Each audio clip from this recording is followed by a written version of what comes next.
Hi guys, now before I begin the video, the most important thing for me to say is that I hope I find you all healthy and well in this difficult period. It has been some time since I have made an alien related video, so I hope you enjoy this upload.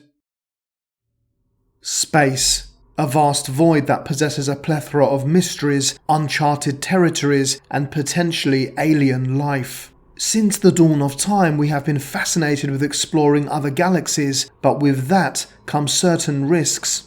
Everything and everyone you or I have ever known remains on that rock we call Earth, whilst in space you are isolated from it all as you enter the unknown. The Alien franchise marketed their movies on these concepts, which have been integral to their success as horror films. These movies introduced audiences to nightmarish creatures and disturbing moments that have haunted us for decades. However, which scenes from the franchise are the most terrifying? I'm HT Fennec, and in this video I will attempt to answer that question as I try to rank my top 5 most terrifying scenes from the Alien franchise.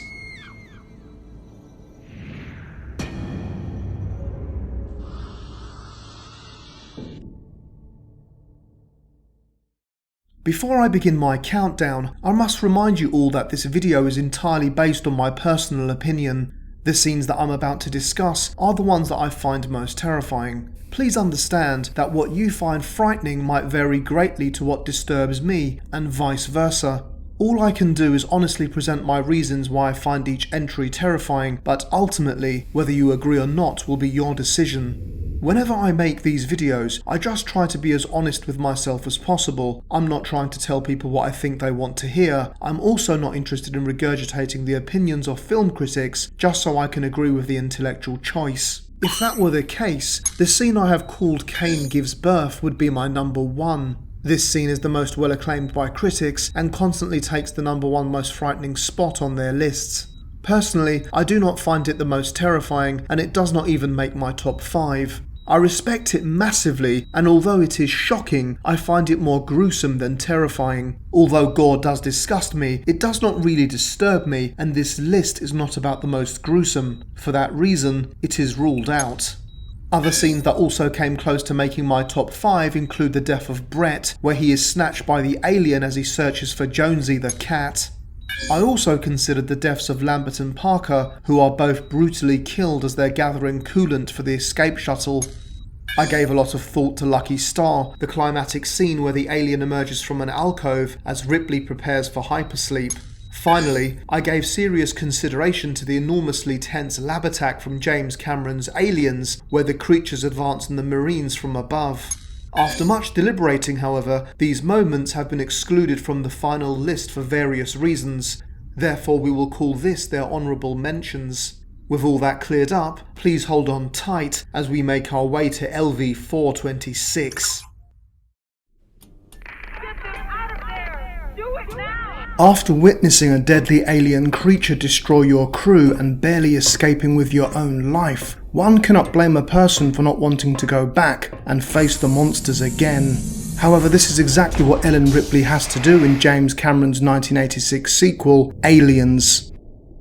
As the Colonial Marines land on LV-426, it is hard to decipher whether knowing what awaits you at Hadley's Hope is a blessing or a burden. Despite being surrounded by well-armed Colonial Marines, Ripley is still apprehensive before entering. After all, she has seen what just one of these creatures can do. My chosen scene, however, begins sometime later as the Marines head down to Sub-Level 3, which is now a black biomechanical structure with walls shaped like internal organs of the human body, a maze-like claustrophobic dungeon possessing misty caves, hiding cocooned human hosts and nesting aliens. With the environment adapted to suit their needs, the Xenomorphs are clearly on home turf against the Colonial Marines. H.R. Giger's design eerily blends the creatures with Sub-Level 3, and it is hard to tell where the setting ends and the creatures begin, which perpetually keeps the audience on their toes. What makes matters worse is when Gorman is forced to order the Marines into giving up their armour-piercing rounds so that they cannot rupture the nuclear reactor's cooling tanks. In an instance, the Colonial Marines are significantly weakened and our anxiety is augmented. However, they soldier on as the pulsing sound of the tracker mimics the audience's heartbeat. The blue lighting adds to the eerie setting, and this clearly has the feel of a highly hostile environment. As the Marines proceed, we have our first jump moment as they find a live victim. Upon opening her eyes, we hear a discordant note but are forced to watch on as the chestburster gruesomely emerges from her body. After the creature is incinerated, ghostly groans are heard as its angered relatives begin to appear from the shadows. Here the tension intensifies, with the bleeping from the tracker to signify that the xenomorphs are closing in. To add to our bewilderment, we cut to the head cameras which distort our vision through the frequent transmission breakups. This exacerbates our unease, giving the film a realistic found footage feel. Again, it's the setting that truly adds to the horror, with the xenomorphs hiding in plain sight. They literally come out of the walls, and when the first soldier is grabbed, all hell breaks loose. She is carried off into the air whilst explosions go off and Marines are set alight. The protagonists are unprepared, therefore unable to protect themselves from this threat. The orders to hold fire only make matters worse, and the dying head cameras represent the soldiers' fate. We can barely decipher what we are seeing, and it is the sound that creates meaning and terror in this scene. We have a cacophony of screaming soldiers, screeching xenomorphs, and gunfire that is accentuated with James Horner's dramatic score. Meanwhile, our panic is compounded when Gorman sits impotently in his command chair, unable to give clear orders. It is not until Ripley takes control of the APC, crashing it through the wall, that the soldiers are given an escape route. The tension ascends further when the soldiers need to make it to the vehicle before the aliens close in. Nothing expresses this point clearer when a xenomorph tries to pry the doors open before Hick shoots it in the face. Even when driving away in the heavily armoured vehicle, aliens try to make their way in, keeping the audience on the edge of their seats at all times. Finally, Ripley breaks clear of the complex and we get to breathe a sigh of relief as the vehicle grinds to a halt. The most haunting aspects of this scene have to be the setting, sounds, and POV soldier cams, all adding to the spectator's confusion, creating utter panic and chaos. The credit has to go to James Cameron here, who had already showcased his ability to blend horror and action in The Terminator. For these reasons, Alien's First Encounter makes it onto my list. Oh God, it's moving right towards you. One of the many genius aspects of Ridley Scott's 1979 Alien was that he never allowed the audience to identify a hero. When Ripley emerged as the final girl, it was to the surprise of the audience who perhaps expected Dallas as a typical white male captain to take the mantle of hero. However, any chances of Dallas becoming the main protagonist were shattered as he entered a deadly game of cat and mouse with the xenomorph. After the deaths of Kane and Brett, Dallas volunteers himself to enter the ventilation shaft in an attempt to flush the alien out into deep space. Immediately, we're met with a jarringly fast tracking shot to commence his mission, which contradicts the slow camera work from the previous scenes. Again, the setting of this scene is responsible for much of the horror, as Alien is a film that thrives in claustrophobia and darkness. Dallas, now the isolated victim, is forced to navigate the ship's maze of narrow ventilation shafts with only a torch and flickering flamethrower to light his path. The use of light and dark creates the terror as we anticipate what might suddenly come into view. At any moment, we fear that the captain's torch could illuminate the alien. In addition to this, we wonder what is behind each hatch and if they will subsequently close in time before the creature makes its unwanted entrance. Much of our trepidation comes from the fact that we do not know if the alien is behind or in front of Dallas, and as a result, it could appear at any time. The terror truly sets in, with each scope-like door shutting behind Dallas, which blocks any potential exits for the creature, but also limits the captain's escape routes.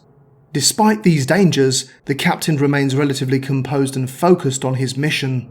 Aside from the setting, sound also plays an integral role in heightening the tension in this scene. Dallas's hyperventilating is accompanied by the bleeping of the motion detector and the ominous score. As hatches continue to close, Dallas becomes more confined and entrapped by his own plan. When Lambert confirms the alien's presence on the tracker, the deadly game of cat and mouse begins and the tension increases.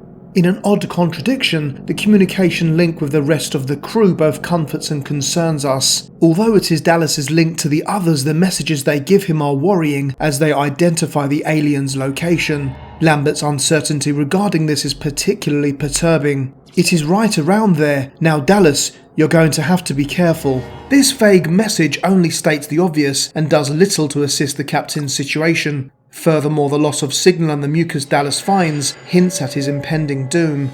Lambert's confused commentary frustrates an already tense spectator, compounding both the viewer and Dallas's anxiety.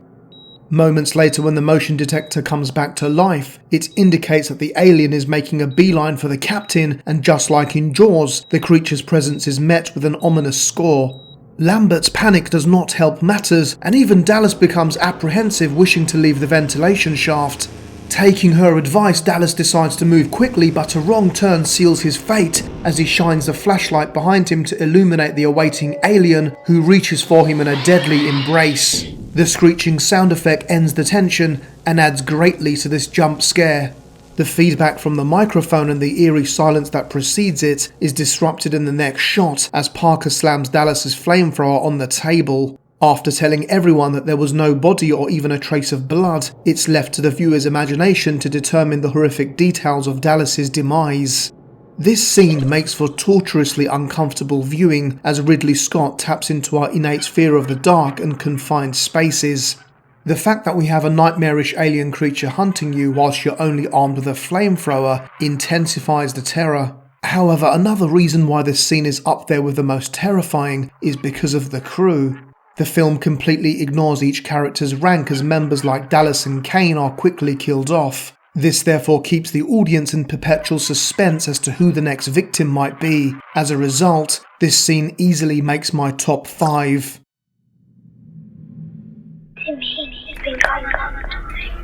As I said at the start of the video, I always try to be honest with myself when making these videos. I never base my top 5 lists on popular opinion or even try to agree with film critics. Instead, my choices are purely based on what has an effect on me. Therefore, my choice at number 3 may surprise a lot of people.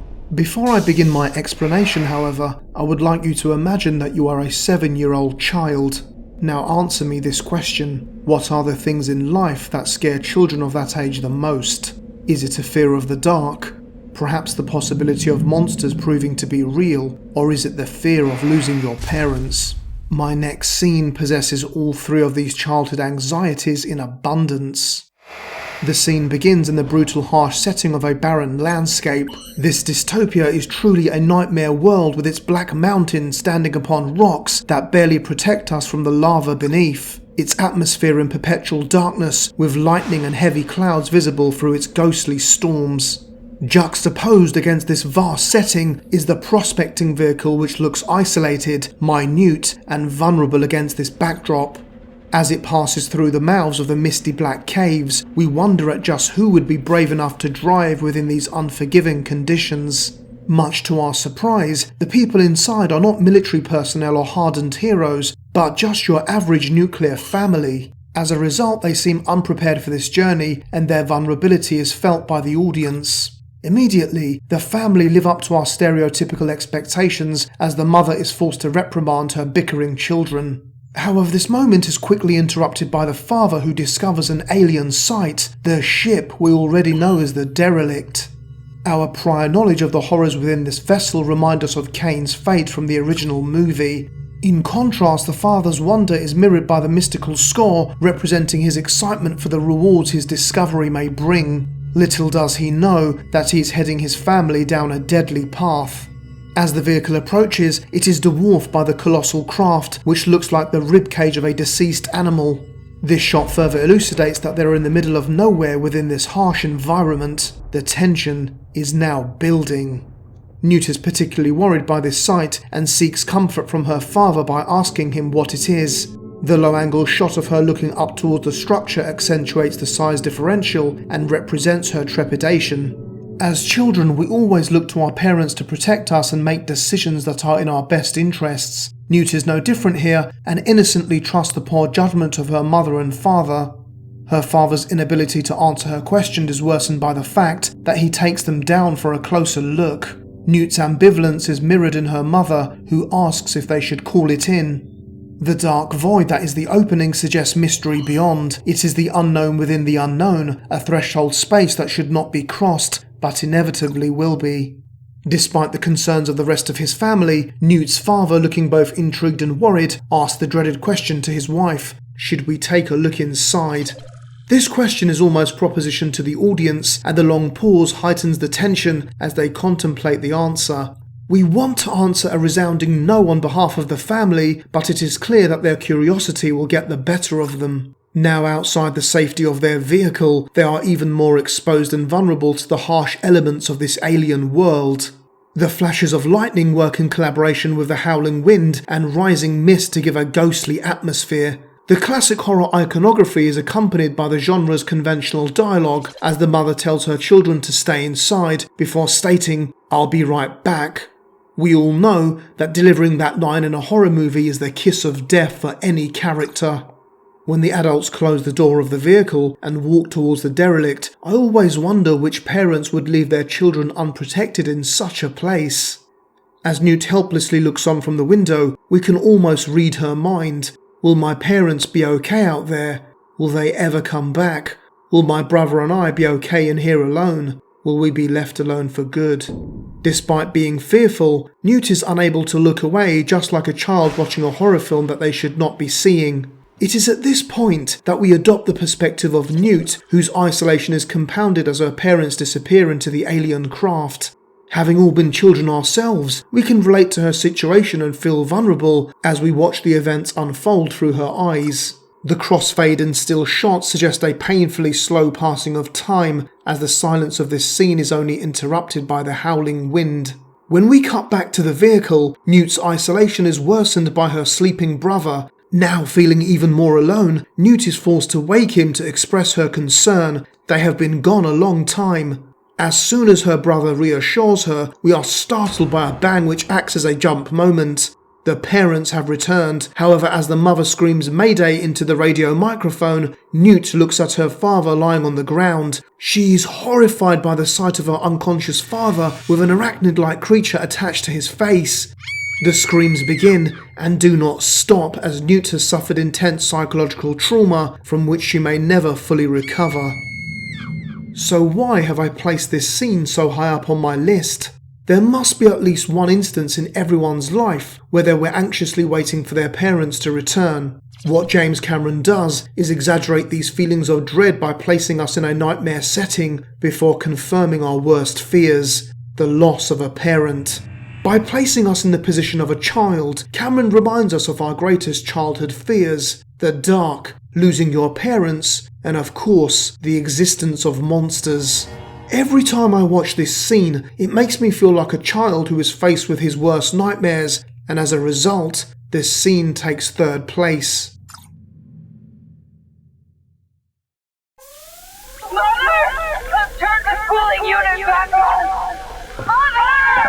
At number 2, we have arguably cinema's greatest countdown and the start of the final girl in space scenario. After the alien eliminates all members of the crew but Ripley, she's forced to face the creature in a deadly one-on-one encounter. However, when her only remaining chance at survival means self-destructing and aborting the ship, you know that the threat on board is truly astronomical. Upon hearing the screams of her last remaining crew members, Ellen Ripley rushes down the dark industrial corridors of the Nostromo. The use of the handheld camera gives us a realistic yet disorientating feel to this sequence, where we adopt the perspective of the protagonist. Just like Dallas, Ripley is armed with a flamethrower as she desperately searches for her ill-fated shipmates. The fact that she heads towards the threat causes the tension, as we expect that she will come face to face with the alien killer. Instead, however, Ripley discovers the dead bodies of Parker and Lambert, just like the final girl bumping into the corpses of her deceased friends. Upon witnessing this gruesome sight, Ripley realizes she is alone with the terrifying xenomorph upon the Nostromo. One must ask what reason she would have to believe that she would survive this ordeal and have a fate any different from the rest of her crew.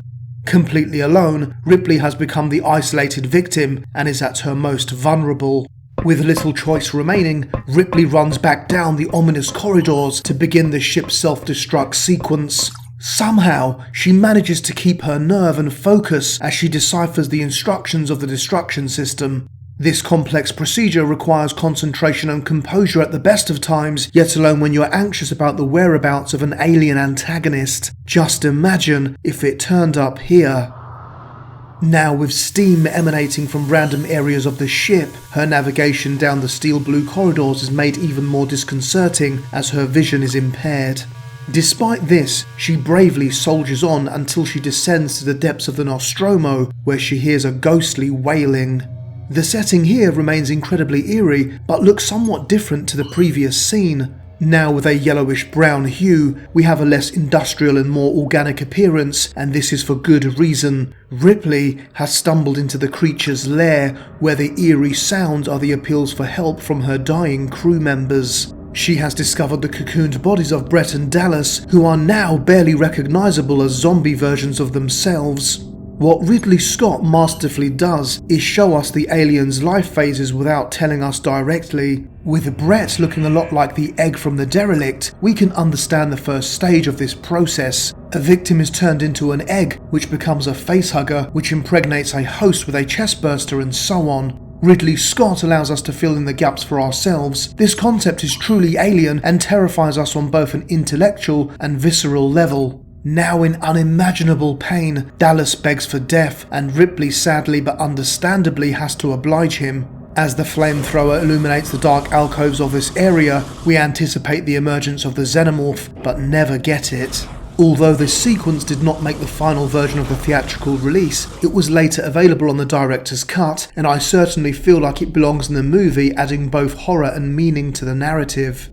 Upon returning to the blue corridors, the sounding alarm reminds us of the time constraints as this deadly game of hide and seek intensifies, with Ripley heading for the escape shuttle. Scanning all areas as she runs, it is clear that the threat could leap out from anywhere. With her back to the bulkhead, Ripley hesitantly looks around the corner to ensure that the alien is not awaiting her within the shuttle. The tension here is immense, however our worst fears are confirmed when the creature's domed carapace comes into view. As Ripley enters the second game of cat and mouse, she is forced to run back and override the ship's self-destruct mode. Now in real peril, Ripley desperately pulls levers and presses buttons, whilst warning lights and sirens blare all around her. The way this scene is shot keeps the viewer in perpetual anxiety, as we are forced to look at threshold spaces from where the monster could enter. This scene makes for excruciating viewing as the ship's computer continues to count down despite Ripley's efforts. Feeling betrayed by Mother, Ripley is forced to navigate the corridors yet again in a last-ditch effort to escape. She will either evade the creature or face it, but in either circumstance she has to make her way back to the shuttle. In the lead up to this finale, we get a full dose of everything that made this scene terrifying all at once. These include the dark claustrophobic corridors, shaky POV camera work, flashing lights, steam obscuring our view while sounding a lot like the creature's screams, the tracking shots from behind objects, the sounding alarm, and of course, the isolated final girl. When she arrives at the shuttle, we have a moment that mirrors the previous scene with Ripley tentatively looking around the corner. This time, however, she sees no sign of the creature, but we are left apprehensive as to where the monster might come from. After firing her flamethrower, the doors close slowly and we pray that the creature does not re-emerge. Perhaps feeling robbed of our finale with the alien, we do have a climatic end to this sequence as there is a race against time to purge the escape shuttle before the Nostromo explodes. With the destruction of the ship, both we and Ripley hope the ordeal is behind us. However, if you have watched this film before, you will know that there is one final encounter remaining.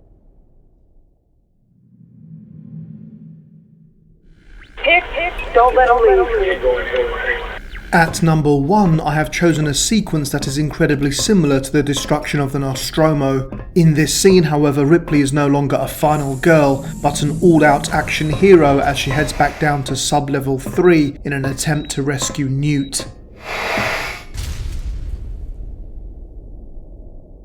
For me, the thought of heading back down to the area that is most populated with xenomorphs when you are so close to escaping the compound is unthinkable. After all, we saw what the creatures did to the heavily armed colonial marines from earlier on in the same place.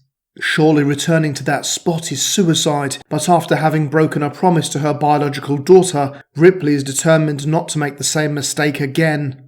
What further highlights Ripley's bravery is she has no idea if Newt is alive, therefore may be putting herself at risk for no good reason. With only 14 minutes before destruction, the time motif returns, compounding our tension as a nervous Ripley makes her descent in the elevator. As she prepares for action, we are aware that this is a one-woman mission. There is no one else to help her, and the themes of isolation and vulnerability creep in again. When she arrives, it is like the gates of hell are opening, and we wonder what horrors we might see awaiting us. Again, we are reminded of the steamy industrial corridors of the Nostromo. If the first film has taught us anything, it is that xenomorphs could be concealed behind the pipes of this setting. Their threat is therefore omnipresent. However, an anxious Ripley steps out of the lift, scanning her surroundings. The camera work's narrow field of vision and the setting conspire against us and hint at an imminent attack. Just like in Alien, the steam works as a red herring, filling the air and hissing like a xenomorph whilst obscuring our vision. The point of view shots force us to associate with Ripley and ensure that we identify with her as she has to locate Newt within this labyrinth. Again, it is the isolation in this scene that creates the terror, and all Ripley has for company is the flamethrower lighting her path and the bleep of the locator. The tension is almost palpable in this scene as the heartbeat-like sound of the locator homes in on Newt, but also nears Ripley to the belly of the hive. We have feelings of confusion and disorientation as Ripley tracks her journey by dropping torches as she goes, just like Hansel and Gretel. The hardened resin makes it difficult to tell if we are seeing the body of a xenomorph or not. As we approach blind spots, Ripley stops and fires her flamethrower to confirm it is safe to proceed. However, when she finds Newt's tracker, we wonder if all this was for nothing until we hear the girl's screams at the sight of a facehugger.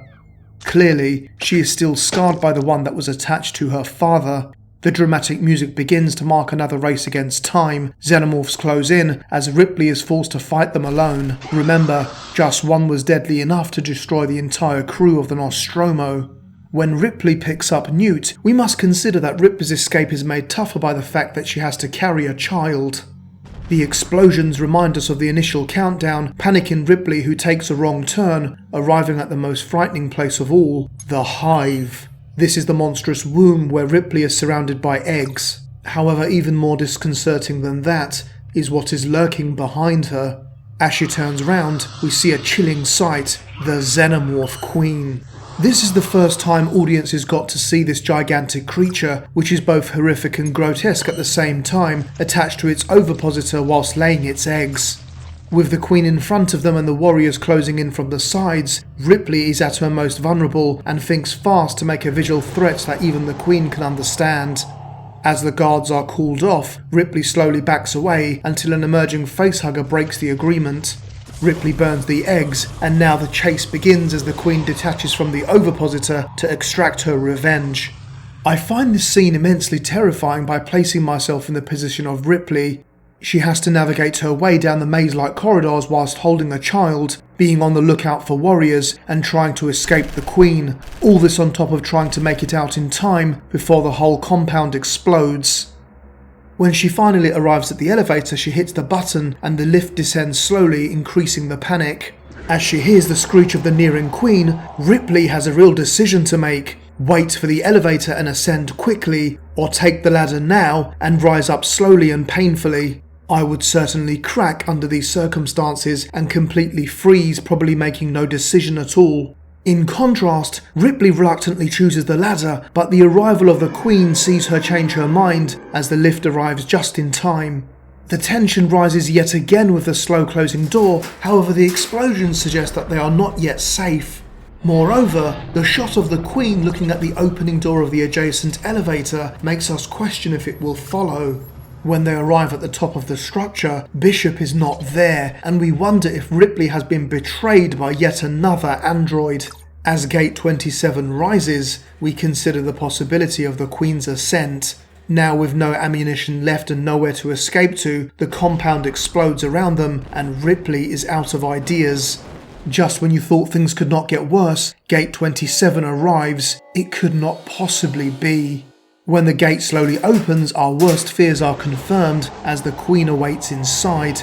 With no options left, Ripley is resigned to her fate and tells Newt to close her eyes until Bishop arrives just in time, allowing them to make their well-earned escape. Although I was in two minds as to which scene to make my number one, I went with Ripley's rescue of Newt.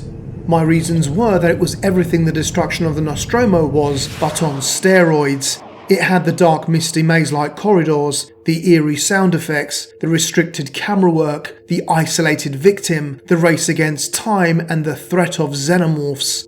Ultimately, everything is dialed up to 11 and intensified in this scene, which is why it's my top 5 winner. If you notice, every single entry and consideration for this list came from the original 2 movies. This should tell you something about the declining quality and horror for the franchise in the subsequent films. I must confess that I could interchange numbers 1 to 3 depending on my mood, and I had to do plenty of deliberating before finalising my list. Even now, I do feel like the Destruction of the Nostromo could be at number 1, but I have to make a final decision somewhere. Please do not forget that my top 5 videos are not necessarily for you to agree or disagree with, but just a presentation of my personal choices. After all, it would be incredibly boring if we all just agreed with each other, so I certainly encourage friendly debate. Whether you agree or disagree with these choices, I hope that you at least enjoyed watching the video, and please do tell me what your top 5 would be in the comment section. As always, thank you for watching, and please like and subscribe if you'd like to subscribe.